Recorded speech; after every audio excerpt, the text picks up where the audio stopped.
Hello friends, hand written notes या lecture सिरीजमध्ये तुमचे स्वागत आहे. आधुनिक भारताचा इतिहास स्टडी करताना आजच्या लेक्चरमध्ये आपण आर्थिक निस्सारण सिद्धांत म्हणजे ड्रेन ऑफ वेल्थ थेअरी याबद्दल सविस्तररित्या अभ्यास करणार आहोत. ब्रिटिशांनी भारतीयांचे कशाप्रकारे आर्थिक शोषण केले, भारतातील संपत्ती कोणत्या मार्गाने इंग्लंडला गेली याबद्दल सविस्तररित्या अभ्यास करणार आहोत. सुरुवातीला आपण आर्थिक निस्सारण म्हणजे काय हे अभ्यासूया. आर्थिक निस्सारण म्हणजे एखाद्या व्यक्तीची किंवा देशाची संपत्ती दुसऱ्या देशाकडून कोणत्याही पद्धतीचा वापर करून शोषून घेऊन जाणे यालाच आर्थिक निस्सारण असे म्हटले जाते. परंतु त्या मोबदल्यात कोणत्याही स्वरूपाची भरपाई ही दिली जात नाही. याला संपत्तीचे अपहरण आर्थिक निस्सारण असे म्हणतात. भारतातून इंग्लंडला होणाऱ्या संपत्तीचे हस्तांतरणाचा ओघ आणि त्या बदल्यात कोणत्याही स्वरूपाचा भौतिक परतावा न मिळणे यालाच भारताचे आर्थिक निस्सारण हे संबोधले गेले. सर्वप्रथम या परिस्थितीकडे दादाभाई नौरोजी यांनी लक्ष दिले. त्यांनी भारतातील आर्थिक राष्ट्रवादी विचारांची पद्धतशीरपणे मांडणी केली. सन 1867 मध्ये पॉवर्टी ऑफ इंडिया या त्यांच्या निबंधवजा पुस्तकातून त्यांनी हा वरील विषय मांडला. पुढे या लेखांचे 1901 मधील poverty and un British rule in India या पुस्तकातून त्यांनी याची सविस्तरपणे चर्चा केली.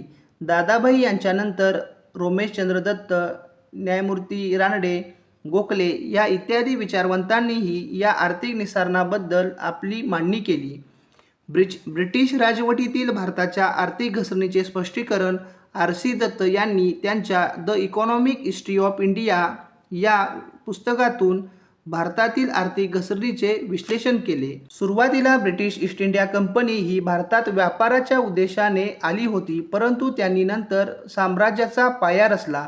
ब्रिटिश सत्ता स्थापन झाल्यानंतर त्यांनी राजकीय व्यवस्थेबरोबरच भारतातील अर्थव्यवस्थेतही बदल केला. ब्रिटिशांनी भारतातील पारंपरिक व्यवस्थेमध्ये बदल करून व्यापारी हितसंबंध कसे जपले जातील तसेच भारतातील समाजव्यवस्था, राज्यव्यवस्था व अर्थव्यवस्था निर्माण करण्याचा त्यांनी प्रयत्न केला. परिणामी भारतीय बाजारपेठी आंतरराष्ट्रीय बाजारपेठीशी त्यांनी जोडण्याचा प्रयत्न केला, परंतु उलट याचा भारताला फायदा होण्याऐवजी तोटा झाला. आता आपण या शोषक अर्थव्यवस्थेतील टप्प्यांचा अभ्यास करूया. यामध्ये प्रमुख 3 टप्पे होते. त्यामध्ये व्यापारी भांडवलशाहीचा टप्पा, औद्योगिक भांडवलशाहीचा टप्पा आणि वित्तीय भांडवलशाहीचा टप्पा.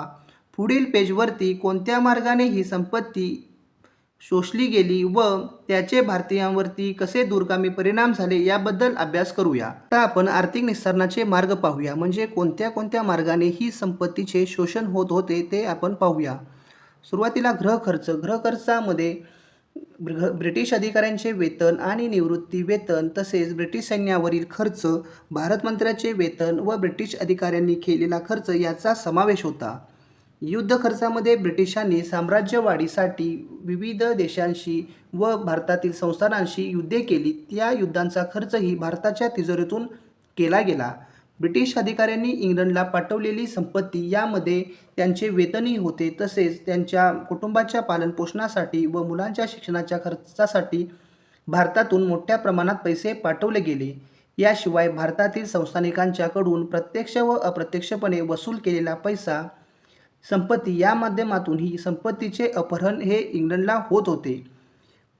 कर्जावरील व्याज यामध्ये कंपनीने युद्धे व रेल्वे इत्यादींवर खर्चासाठी ब्रिटिश सरकारकडून कर्जेही घेतली होती. त्याच्या व्याजाचा खर्चही भारतातील तिजोरीतून होत होता. ब्रिटिश भांडवल गुंतवणूक यामध्ये ब्रिटिश भांडवलदारांनी केलेल्या गुंतवणुकीवरील लाभांश, व्याज व नफा हा सर्व इंग्लंडला पाठवण्यात येत होता. या आर्थिक निस्सारणाचे भारतावरती दूरगामी परिणाम झाले. त्यामध्ये भारतातील दारिद्र्य वाढले, शेती व शेतकऱ्यांवरती परिणाम झाला, भांडवल निर्मिती होऊ शकली नाही, उद्योग व हस्त उद्योगांचा ऱ्हास झाला, रोजगार निर्मिती ही झाली नाही व भारतावरती कर्जाचा डोंगर वाढला. आर्थिक निस्सारण म्हणजे भारताच्या दृष्टीने ही एक प्रकारे भांडवल हानी होती. आर्थिक लुटीमुळे भारताला संपत्तीच नव्हे तर भांडवलही गमवावे लागले. या आर्थिक निस्सारणाच्या मोबदल्यात भारताला कोणताही भांडवली लाभ हा मिळाला नाही, तर भांडवल निर्मितीही अत्यल्पच राहिली. आर्थिक निस्सारणाच्या फायद्यामुळे इंग्लंडमध्ये औद्योगिक क्रांती झाली. भारतातील उद्योगधंद्यांचा व औद्योगिक विकासाचा वेग हा मंदावला गेला. त्याचे कारण भारतात या काळात भांडवल जमा होऊ शकले नाही.